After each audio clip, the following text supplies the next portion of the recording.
नमाज उधर से भी करो यार स्टार्ट। हो गया स्टार्ट जी।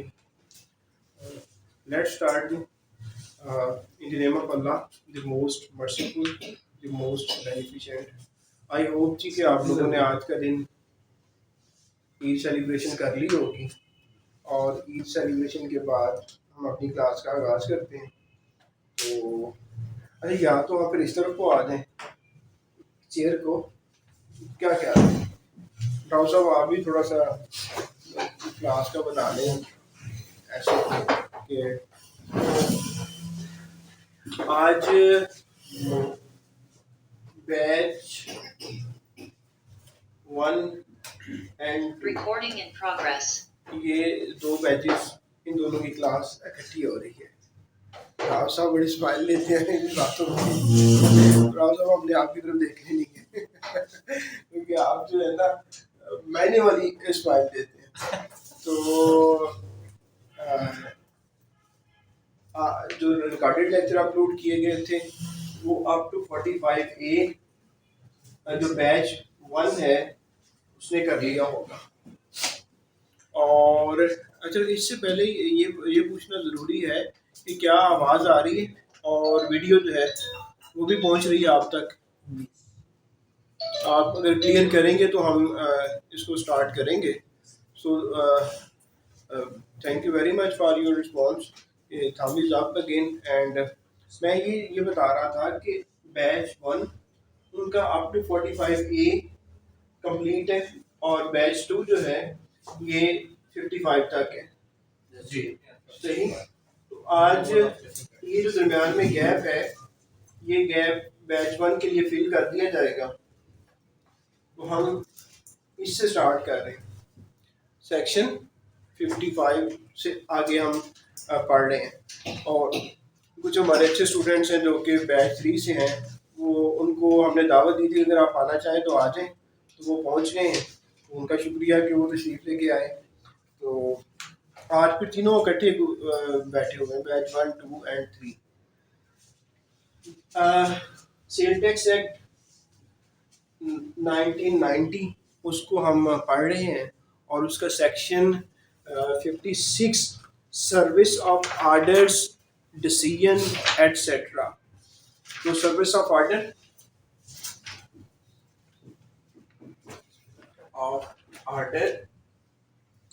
और डिसीजंस या कुछ भी नोटिस वगैरह होते हैं, सेक्शन 56 सर्विस का क्या मीनिंग लिया जाएगा। इनका तो पता है कि ऑर्डर किया गया है, कोई डिसीजन आ गया है सेल टैक्स एक्ट के अंदर। सेल टैक्स एक्ट जब हुआ है उसमें ऑर्डर कब दिया जाता है, डिसीजन कब दिया जाता है, कौन देता है, ये भी नोट कर लेते हैं और इसको रिव्यू कर लेते हैं जो हमने आगे पढ़ा हुआ है। तो कौन देता है जी order? Officer in and revenue, that may be assistant commissioner, that may be deputy commissioner, additional commissioner साहब जो भी ऑर्डर देते हैं उनको ऑर्डर दिया उन्होंने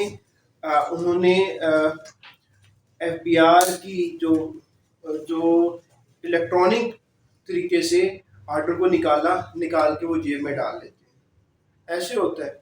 जिसके खिलाफ ऑर्डर किया उस तक पहुंचाना है या नहीं पहुंचाना है। तो ये सारे का सारा डील करता है उसके साथ कि किस तरह पहुंचाया जाएगा। अगर ये वो मैनर्स हैं, ये वो तरीकाकार हैं, अगर इन तरीकाकार के तहत इस ऑर्डर को पहुंचाया जाएगा तो फिर माना जाएगा कानून में कि ऑर्डर पहुंच गया है। इसको कहते हैं सर्विस कर देना, पहुंचा देना। वो मैनर के जरिए ऑर्डर को जिस पे टैक्स लगा या जिसको टैक्स की छूट मिली, जिसके बारे में फैसला हुआ, उसको दे देना। अब हम वो देख लेते हैं कि ऑर्डर किस किस को दिया जा सकता है। तो इसमें हमने पढ़ा हुआ है कि एक रेजिडेंट और नॉन रेजिडेंट का कॉन्सेप्ट है। बिल्कुल है। इनकम टैक्स ऑर्डिनेंस में तो बड़ा क्लियर है। तो ये वहीं से मीनिंग उठा रहा है कि रेजिडेंट को किस तरीके से दिया जाएगा नोटिस, तो समझा जाएगा कि पहुंच गया है, कि सर्विस ऑफ नोटिस हो गई है। और नॉन रेजिडेंट को किस तरीके से दिया जाएगा, और तो फिर समझा जाएगा, मान लिया जाएगा कि सर्विस ऑफ नोटिस हो गई है।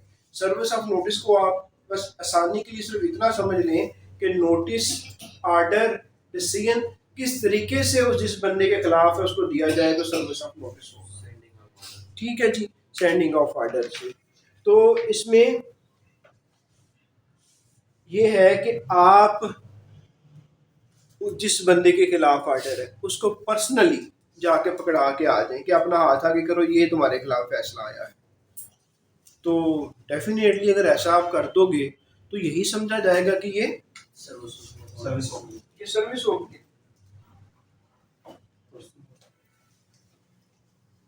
पर्सनली सर्व, कि जिसको जिसके बारे में ये आर्डर है, डिसीजन है, उसको पर्सनली पकड़ा दिया जाए कि जनाब ये ले आप। नोटिस सर्वर होते हैं एफबीआर के अंदर, नोटिस सर्वर भर्ती होते हैं लोग नोटिस सर्वर।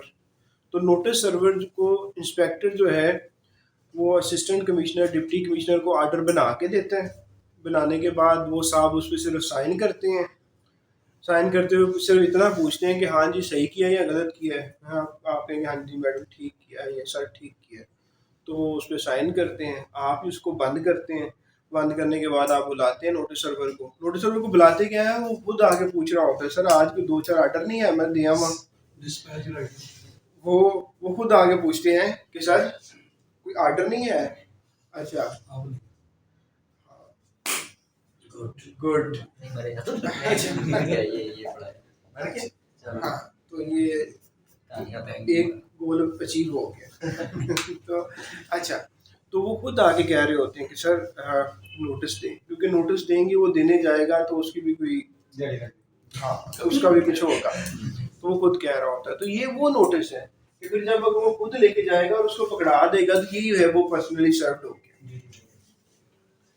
एक होता है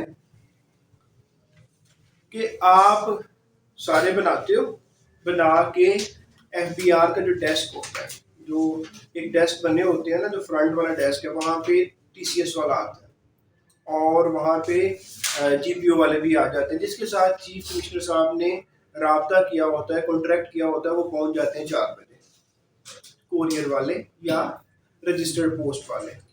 एक तरीका वो होता है कि वो आते हैं, आप सारे वहाँ पर रखवा देते हो, वो वहाँ से उठा के ले जाते हैं और रजिस्टर्ड पोस्ट के थ्रू जिस बंदे की बनता है उसको जाके दे आते हैं। तो अगर कोरियर और रजिस्टर्ड पोस्ट, रजिस्टर्ड पोस्ट ना वो आपको एक पर्ची सी छोटी सी दे देते हैं। जीपीओ वाले जाते हो ना, वो एक जो एक्नॉलेजमेंट दे देती है, पर्ची जो बंदे का नाम लिख देते हैं जिसको आप भेज रहे हैं, और ऊपर एक मोटा सा ठप्पा लगा देते हैं। तो ये इसलिए चाहे वो रजिस्टर्ड पोस्ट के थ्रू कर दिया, कोरियर के थ्रू आपने इस बंदे को भेज दिया, और भेजा किस एड्रेस पे, उसका यूजुअल एड्रेस या last non address, last non address. इसके ऊपर अगर आप उसे भेज देते हो ना तो फिर ये समझा जाएगा कि मोहतरम को मिल गया है। कि किस एड्रेस पे भेजा जाएगा, यूजुअल एड्रेस उसका आमतौर पे होता है, लास्ट नॉन एड्रेस जो है उसके ऊपर आप कोरियर और रजिस्टर्ड पोस्ट के थ्रू भेज देते हो तो वो मुकर नहीं सकता।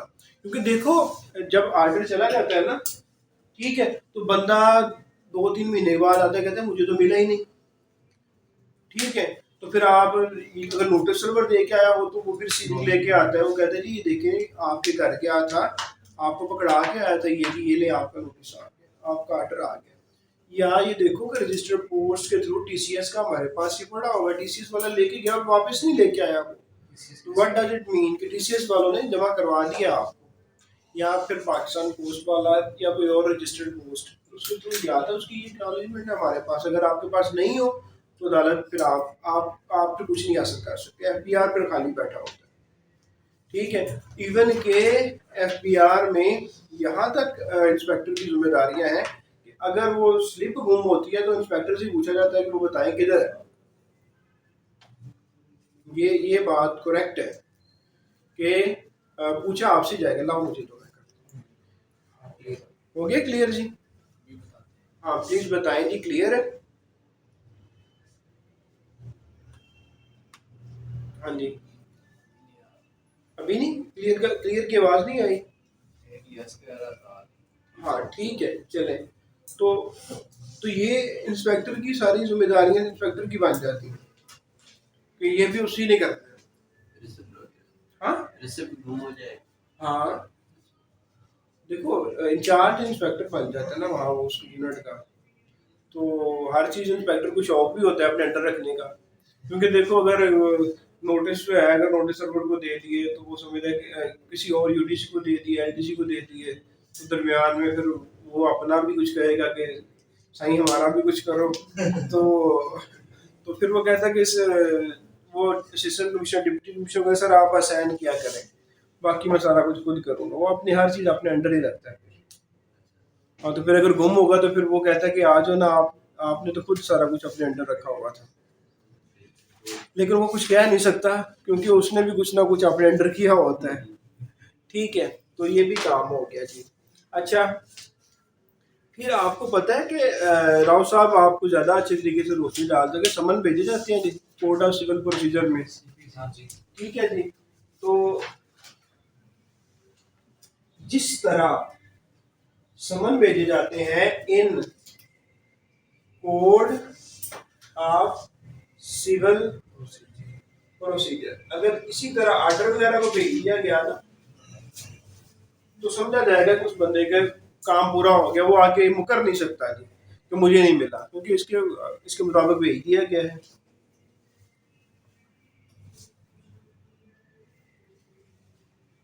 अच्छा, तो अगर जो एफबीआर का ई इलेक्ट्रॉनिक सिस्टम है इसको, लेकिन कोर्ट में जाके चैलेंज हो गया, कोर्ट ने कह दिया कि नहीं ये ठीक नहीं है, ये हम नहीं मानते, लेकिन अभी तक एक्ट का और ऑर्डिनेंस का इनकम टैक्स का वो हिस्सा है। वो क्या है, वो कहते हैं कि जो आपके ई फोल्डर वगैरह बने हुए हैं ना, कहाँ बने हैं, आईरिस के ऊपर बने हैं और ई एफ बी आर में बने हुए हैं। अगर ऑफिसर ने ई इलेक्ट्रॉनिकली वही ईमेल वगैरह के थ्रू जो एफबीआर की बनी हुई है उसके थ्रू आपको सेंड कर दिया, आपके पास पहुंच गया, तो फिर भी समझा जाएगा कि आपको क्या हो गया, सर्वर साफ ऑर्डर हो गई है, आप मुकर नहीं सकते। लेकिन इसको फिर उन्होंने चैलेंज किया टैक्स पेयर ने आके कोर्ट के अंदर कि देखिए मैं तो आईआरएस को बड़े बड़े अरसे खोलते ही नहीं, मैं तो साल बाद खोलता हूँ जब रिटर्न फाइल करनी होती है। ठीक है, तो फिर मैं नहीं मानता, ये तरीका सर्विस ऑफ नोटिस का बाहर निकालो। तो कोर्ट ने मान भी लिया ठीक है, लेकिन एक्ट में क्या है, शामिल है कि सर्विस इलेक्ट्रॉनिकली जब सर्व कर दिया जाएगा आपके, देखो जब आप एरिस में कुछ कम्युनिकेशन हो रही होती है ना, तो आपके रजिस्टर्ड मोबाइल पे भी मैसेज आ जाता है और आपकी ईमेल पे भी मैसेज आ जाता है। तो इसलिए बनाया गया कि ताकि इसको भी समझा जाए कि सर्विस ऑफ ऑर्डर और डिसीजन हो गया है। लेकिन इसको टैक्स पेयर ने चैलेंज किया कि हमें नहीं पता चलता कि 3-3 महीने पड़ा रहता है, हम उसको देखते नहीं हैं और फिर हमारे ऊपर हार्डशिप्स आ जाती हैं। तो कोर्ट ने कहा हाँ ये तो बात ठीक है कि बाकी नेचुरली भी देखा जाए तो बहुत से लोग नहीं देखते, सालों साल बाद देखते हैं, लॉग इन नहीं करते ना, तो इसलिए उन्होंने कहा कि ये जुल्म हो जाएगा। क्या नहीं चल रहा जी, ये चल रहा है। अच्छा,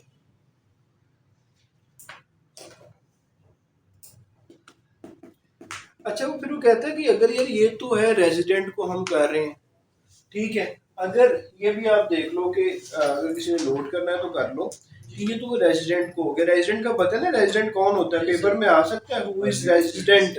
183 अपनी जुबान में याद करोगे तो ज्यादा देर तक याद रहता है, एक पूरा 100 और बाकी 83। और साल में कितने दिन होते हैं, 365। अच्छा, अगर हम इसको करते हैं 6 और अगर इसको इसके साथ मल्टीप्लाई करते हैं तो कितना होता है, 366। फिर आप इस तरह करके याद रखना है कि आधा साल भी अगर वो रहा ना, कि अगर दिन भूल भी गए आपको कि दिन नहीं जेन में आ रहे कि यार कितने थे, 138 से या 183 थे, हो सकता है, फिर आपने कहना साल में जितने हैं आधा साल कर लो, 12 साल तो पता ना कितने हैं। हाँ। ठीक है। में हाफ ईयर भी क्या है? हाँ? हाफ ईयर भी हाफ ईयर नहीं, हाफ ईयर वो नहीं कहेगा, वो जिस तरह कानून में लिखा हुआ है ना वैसे ही कहेगा। और कानून में डेज लिखे हुए हैं, सिर्फ आपको डेज तक पहुंचने के लिए कितने डेज हैं, जिस तरह अभी ये थोड़ा सा कंफ्यूज थे कि 138 है या 183 है। लेकिन 183 ठीक है। डेज के साथ हाफ ईयर लिख सकता है सर वो पेपर में। नहीं लिखेगा, नहीं लिखेगा, कानून में इतना इजाजत नहीं होती खुला खेलने की। हाँ, कि वो यहाँ पे ऐसे ही करेगा, आई होप कि ऐसे ही करेगा। तो जब ऐसे करेगा तो आप इस तरह करके याद रख सकते हो कि साल का आधा, अगर आधा साल रहता है तो पाकिस्तान के अंदर तो क्या हो जाएगा, रेजिडेंट। अगर वो नहीं रहा और नॉन रेजिडेंट है, और नॉन रेजिडेंट को सर्विस ऑफ ऑर्डर ऑर्डर और डिसीजन करना है, फिर कैसे करेंगे, उसके लिए भी देख।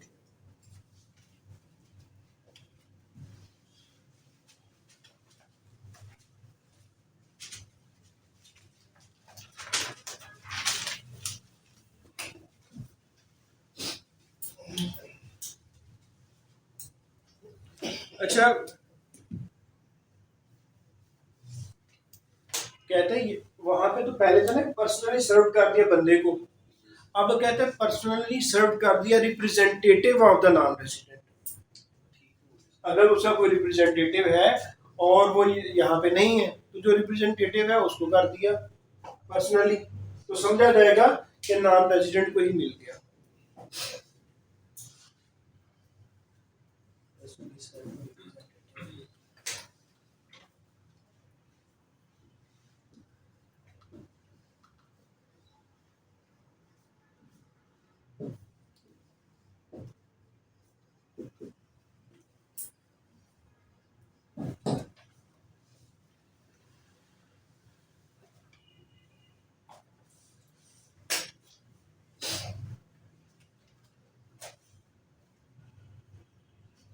फिर वो कहता है कि रजिस्टर्ड पोस्ट के जरिए आपने भेज दिया, कहाँ भेज दिया, न्यूयॉर्क में भेज दिया, रजिस्टर्ड ऑफिस कंपनी, जो उसका ऑफिस था ना उस पे भेज दिया जहाँ पे उसने कारोबार करता था। ठीक है, उसका ऑफिस जहाँ पे वो कारोबार करता था, बिजनेस करता था, वहां भेज दिया। ठीक है, जो उसने एफबीआर को बताया हुआ है, या एनी बिजनेस, या कोई भी बिजनेस जिसके साथ कभी उसकी कोई अटैचमेंट रही हो, वहां भेज दिया गया ना, तो फिर भी समझा जाएगा कि जनाबे मोहतरम को सर्विस हो गई है। देखो अभी दुबई में कोई रह रहा है वहलाज के अंदर, एफबीआर वाला नोटिस सर्वर को भेजा जाए जी जाओ ये वीज़ा लो और दुबई जाके जमा करवा के आओ, फिर आगे जाके हमें सही तरह एड्रेस का नहीं पता होता। तो मैं इंटरनेशनल टैक्सेशन में रहा हूँ, ये हमें बड़ी प्रॉब्लम आती थी। फिर हम देखते थे उसकी सैलरी स्लिप, वो उसकी रिटर्न निकाल के, यार इसने अपनी किसी के साथ एम्प्लॉयमेंट तो नहीं शो की हुई कभी, या किसी बिजनेस में कभी ये इसने एओपी वगैरह का मेंबर तो नहीं था, किसी कंपनी का डायरेक्टर तो नहीं था।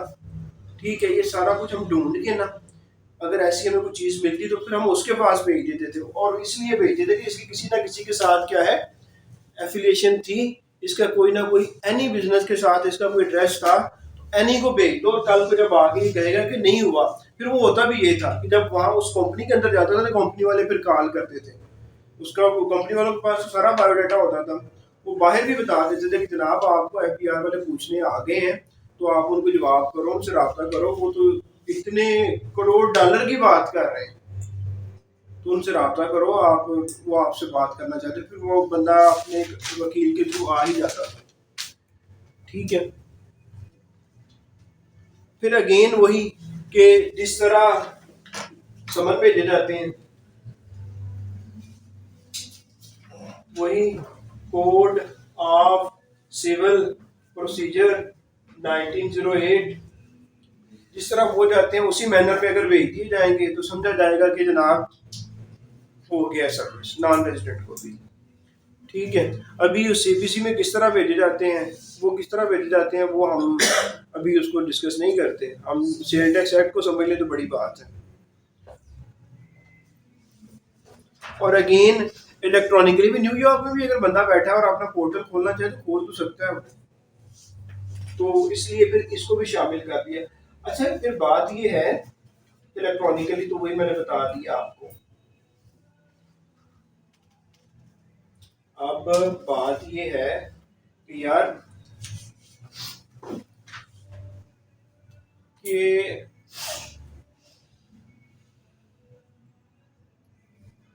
अब बात यहाँ ये है कि अगर वो आयरस में बात कर रहा था कि आयरस में जहाँ पे भी जाके चेक किया जाए उसमें एरिया या जुरिस्डिक्शन हो या पाकिस्तान या इंटरनेट है, वो तो हर जगह से एक्सेसिबल है।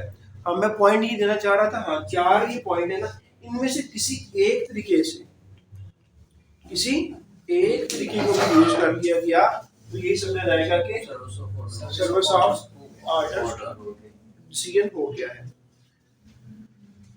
अच्छा, फिर ये कुछ होता है कि कारोबार सारी उम्र चलते रहते हैं, 100 साल चलते भी रहते हैं, कुछ खत्म भी हो जाते हैं, होते हैं कि नहीं होते? खत्म भी हो जाते हैं, चलते भी हैं। अगर एक एओपी बनी, एओपी का तो सबको पता है ना, एसोसिएशन ऑफ पर्सन, जिस तरह पार्टनरशिप होती है उसी तरह उसको इनकम टैक्स ऑर्डिनेंस की जबान में एओपी कह दिया जाता है। एओपी खत्म होगी, डिसॉल्व होगी, एओपी के खत्म होने को क्या कहते हैं? डिसोल्यूशन, डिसॉल्व हो गई है, उसको उसके कारोबार को खत्म करवा दिया गया। लेकिन अगर उसकी कोई टैक्स की लायबिलिटी खत्म सामने आ जाती है जो कि डिसॉल्व हो चुकी है, तो फिर क्या टैक्स की लायबिलिटी का नोटिस जो सर्व नहीं किया जाएगा? किया जाएगा। तो फिर जो डिसॉल्व होगी फिर किसको किया जाएगा? जब डिसोल्यूशन हो रही थी एट दैट टाइम जो भी प्रिंसिपल ऑफिसर था, जो भी प्रिंसिपल ऑफिसर था, note the word principal officer. Liquidator is usually used for company वगैरह, कंपनी का लिक्विडेटर। तो ये जो भी प्रिंसिपल ऑफिसर था, लेकिन यहाँ पे भी कोर्ट ऑफ फाइट कर सकती है किसी को भी, रिसीवर को एक्चुअली। हाँ, तो ये ऑफिसर जो प्रिंसिपल ऑफिसर या एओपी के मेंबर होते हैं, जी बिल्कुल होते हैं। तो इन दोनों में से किसी को भी दे दिया गया तो उस क्या समझा जाएगा? किस तरह का सर्विस हो। जी इधर कुछ तो नहीं आ रहा, एडमिशन हो रहा है। हाँ हो रहा है। गप्पों को यार, गप्पे जो है ना,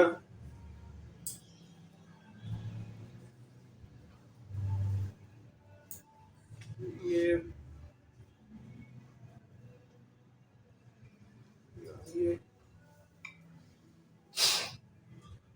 इस पे कॉल करो, ये कोई आ रहा है इसमें तो अभी तक नहीं पहुंच पा रहा। कोई नहीं है, 2-3 काले आई हैं, इसका हमारा बंद था तो उसे मुझे पता नहीं चला। अगर दोबारा आती है तो सुनना यार, शायद भी कोई।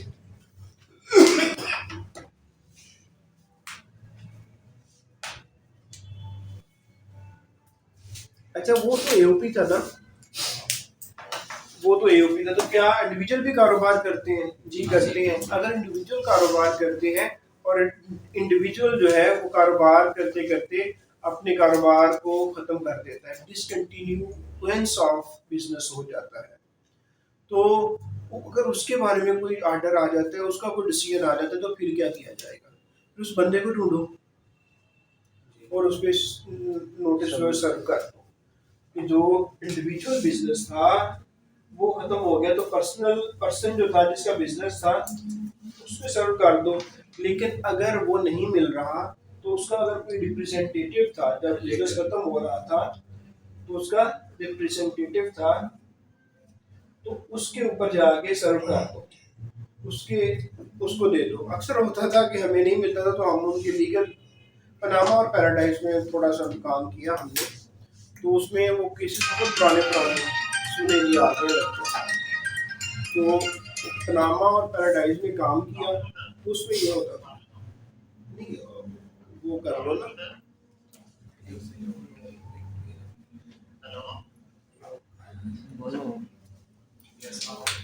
अच्छा, तो उसमें होता था कि लोग जो है वो बड़े बड़े अच्छे से, तो कुछ बेचारे फौत भी हो गए थे, ठीक है, तो उनका फिर क्या होगा? तो हम रिप्रेजेंटेटिव जो जिस कभी किसी ने अप्लाई किया उसके बिहाफ पे फाइलें खोल के फिर उनको भिजवा देते थे, ठीक है। तो भाईजान यही सारे का सारा है कि सर्विस हाँ क्या कह रहे हैं? सर वो कह रहे हैं कि मीटिंग में ना वो अलाउ नहीं कर रही कैंडिडेट, मतलब लिमिट है उसके अंदर मीटिंग के अंदर के मीटिंग कितने बंदे हैं?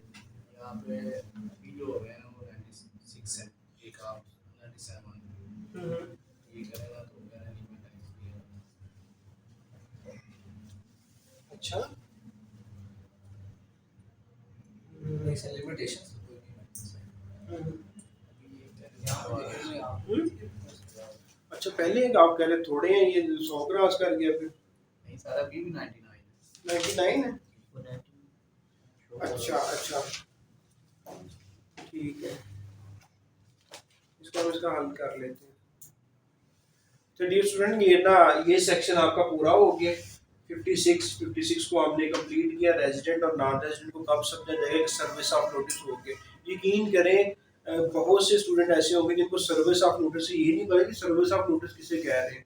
क्योंकि जिस तरह मोटरसाइकिल की सर्विस करवाने जाते हैं कि service of motorcycle, service of car, service station बने होते हैं ना, तो सर्विस ऑफ आर्डर गंदा हो गया उसकी सर्विस करवाने जाना है। मैं भी उनमें से शामिल हूँ जो समझा करते थे। तो अब हमें समझ आ गई कि service of notice service of order है क्या, मतलब पहुंचाना उस तक, सर्व कर देना, डिलीवर कर देना जिसके बारे में ऑर्डर आया है। तो ये है रेजिडेंट और नॉन रेजिडेंट का हमने कर लिया। कब कब समझा जाएगा, किसी एक भी मैनर से हो गया तो समझा जाएगा कि काम हो गया है। तो हम ना एक छोटा सा टेक्निकल इशू है उसको रिजॉल्व करके फिर 57 पे आ रहे हैं। और आज वैसे भी हमारे पास बहुत सा टाइम है। हाँ सारे करेंगे इंशाल्लाह। पॉज कर दो यहाँ से। इसको नहीं बंद कर दो, पाज ना करो, बंद करो इसे।